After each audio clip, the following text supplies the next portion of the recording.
Actually ನನಗೆ ಇದು first cinema ಅಲ್ಲ ಆಫರ್ ಬಂದಿದ್ದು, ತುಂಬ ಆಫರ್ಸ್ ಬಂದಿತ್ತು. But I was not mentally prepared. ಅಂದರೆ ಇವಾಗ ಸುಮ್ಮನೆ ಏನೋ ಒಂದು ಮಾಡು ಅಂತ ಹೇಳಿದ್ರೆ ಆಗಲ್ಲ, ಅದಕ್ಕೆ ಪ್ರಿಪ್ರೇಷನ್ಸ್ ಇರುತ್ತೆ. ಆಮೇಲೆ ಸಿನಿಮಾಗೂ ಸೀರಿಯಲ್ಗೂ ತುಂಬ ಡಿಫ್ರೆನ್ಸ್ ಇರುತ್ತೆ. ನಾವು ಎಷ್ಟೋ ಕಡೆ ಹೋದಾಗ ಅದನ್ನೇ ಹೇಳ್ತಾರೆ, ಸೀರಿಯಲ್ ಅವ್ರಿಗೆ ಸ್ವಲ್ಪ ಸಿನಿಮಾದಲ್ಲಿ ಆ್ಯಕ್ಟ್ ಮಾಡೋದು ಕಷ್ಟ ಅಂತ. ಬಟ್ ನನಗೆ ಪರ್ಟಿಕ್ಯುಲರಾಗಿ ನಮಗೆ ಒಂದು ಹೆಲ್ಪ್ಫುಲ್ ಆಗಿದ್ದೇನು ಅಂದರೆ, ಫಸ್ಟಿಂದನೂ ನಮಗೆ ಅದೊಂದು ಕಂಟಿನ್ಯೂಸ್ ಇರ್ಬೋದು, ಅಥವಾ ನನಗೆ ಪಾತ್ರ ಮೇಯ್ನಾಗಿ ಆ ಪಾತ್ರ ಏನಿರ್ಬೋದು. ಇವಾಗ ಚಾರು ಅಂತ ಬಂದಾಗ ನಾನು ಎಲ್ಲನೂ ಕಲ್ತ್ಬಿಟ್ಟೆ, ಪ್ರತಿಯೊಂಥರ ಕ್ಯಾರೆಕ್ಟರ್ಸೇ ಮಾಡಿದ್ದೆ. So that was very easy for cinema ನನಗೆ ಆ್ಯಕ್ಟ್ ಮಾಡೋದಕ್ಕೆ. ಏನೇ ಕೊಟ್ಟರು ಮಾಡ್ಬೋದು ಅನ್ನೋ ಥರ. ಫಸ್ಟ್ ನನಗೆ ಈ ಥರ ಕಾಲ್ ಬಂದಾಗ ಐ ವಾಸ್ ಲೈಕ್ ಆಯಿತು, ನಾನು ಟ್ರೈ ಮಾಡ್ತೀನಿ ಅಂತ. ಆಮೇಲೆ ಯೋಗರಾಜ್ ಭಟ್ ಬ್ಯಾನರ್ ಅಂತ ಗೊತ್ತಾದಾಗ ಐ ವಾಸ್ ಲೈಕ್ ಓಕೆ ಮಾಡೋಣ, let me give a try, ಒಂದು ಎಕ್ಸ್ಪೀರಿಯನ್ಸ್ ಸಿಕ್ಬಿಡಲಿ ಅಂತ. ಆಫೀಸಿಗೆ ಹೋದೆ, ಈ ಥರ ಎಲ್ಲ ಎಕ್ಸ್ಪ್ಲೇನ್ ಮಾಡಿದ್ರು. ಫಸ್ಟ್ ಆ್ಯಕ್ಚುಲಿ ಈ ಪಾತ್ರ ಅಂದರೆ ಹೀರೋಯಿನ್ ಪಾತ್ರ ನನಗೆ ಸಿಕ್ಕಿರಲಿಲ್ಲ. ನನಗೆ ಏನು ಹೇಳೋದು, ಗೆಸ್ಟ್ ರೋಲ್ ಸಿಕ್ಕಿದ್ದು ಫಾರ್ ಕುಲದಲ್ಲಿ ಕೀಳು ಯಾವುದೋನೆ. ಅಂದರೆ ಸ್ಟೋರಿ ಡಿಫ್ರೆಂಟ್ ಇತ್ತು. ಆಮೇಲೆ ಚೇಂಜಸ್ ಮಾಡಿ ಇದನ್ನು ಹೀರೋಯಿನಾಗಿ ನೀವೇ ಮಾಡಬೇಕು ಅಂತ ಹೇಳಿದ್ರು. ನನಗೆ ಹೀರೋಯಿನಿಗೆ ನಾನು ಇನ್ನೂ ಪ್ರಿಪೇರ್ ಆಗಿರಲಿಲ್ಲ ಆ್ಯಕ್ಚುಲಿ.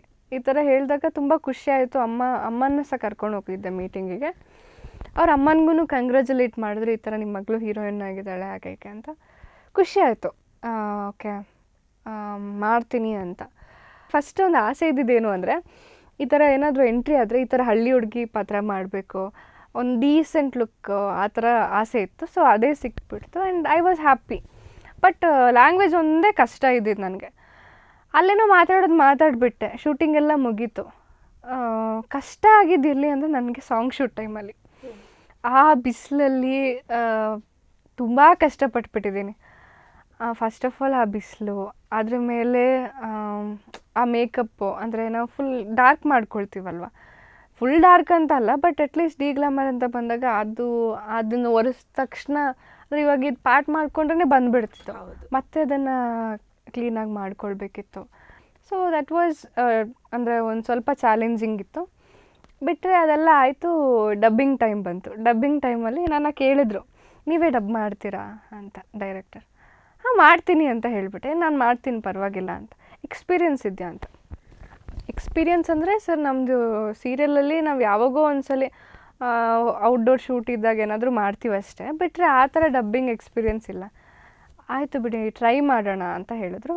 ಫಸ್ಟೇ ಹೋಗಿಬಿಟ್ಟು ಲೂಪ್ ಸ್ಟುಡಿಯೋದಲ್ಲಿತ್ತು. ಅವ್ರು ಹೇಳಿದರು ಸೌಂಡ್ ಇಂಜಿನಿಯರ್ ತುಂಬ ಸ್ಟ್ರಿಕ್ಟ್ ಇದ್ದಾರೆ ಅಂತ ಫಸ್ಟಿಗೆ. ಆಯಿತು ಸರ್ ಪರವಾಗಿಲ್ಲ ಮಾಡ್ತೀನಿ ಅಂತ. ಫಸ್ಟ್ ಏನು ಮಾಡಿದ್ರು, ಒಂದು ಟಫ್ ಸೀನ್ ಇತ್ತು, ಅಂದರೆ ಆ ಡೈಲಾಗ್ಸ್ ತುಂಬ ಇರೋ ಸೀನ್ನ ಫಸ್ಟ್ ಮಾಡ್ಕೊಳ್ಳೋಣ, ಅದಾದರೆ ಮಾಡೋಣ, ಇಲ್ಲಾಂದರೆ ಬೇಡ ಬೇರೆಯವ್ರ ಹತ್ರ ಮಾಡಿಸೋಣ ಅಂತ. ಆಯಿತು ಅಂತ ಹೇಳಿದ್ವಿ.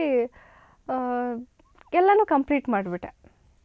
ಅವರು ಕೂತಿದ್ದವರು, ಅಲ್ಲ ನೀವು ಹೇಗೆ ಸಾಧ್ಯ, ಇದು ಮಂಗಳೂರು ಭಾಷೆ ನಿಮ್ಮದು, ನೀವು ಮಂಡ್ಯ ಸ್ಲ್ಯಾಂಗ್ನ ಹೇಗೆ ಕನೆಕ್ಟ್ ಮಾಡ್ಕೊಂಡ್ರಿ ಅಂತ.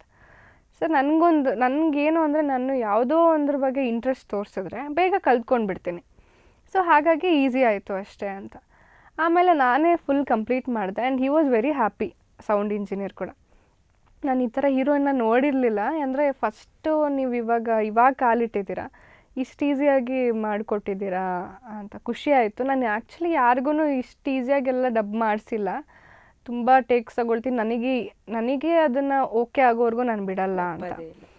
ಸೊ ಇದು ನನಗೆ ಒಂಥರ ಡಿಫ್ರೆಂಟ್ ಎಕ್ಸ್ಪೀರಿಯನ್ಸ್ ಮತ್ತು ತುಂಬ ಖುಷಿ ಆಯಿತು. ಈವನ್ ಭಟ್ರು ಕೂಡ ಈ ಥರ ಮೌನನೇ ಮಾಡಿದ್ದಾರೆ ಅಂದಾಗ ಹಿ ವಾಸ್ ಆಲ್ಸೋ ಶಾಕ್ಡ್.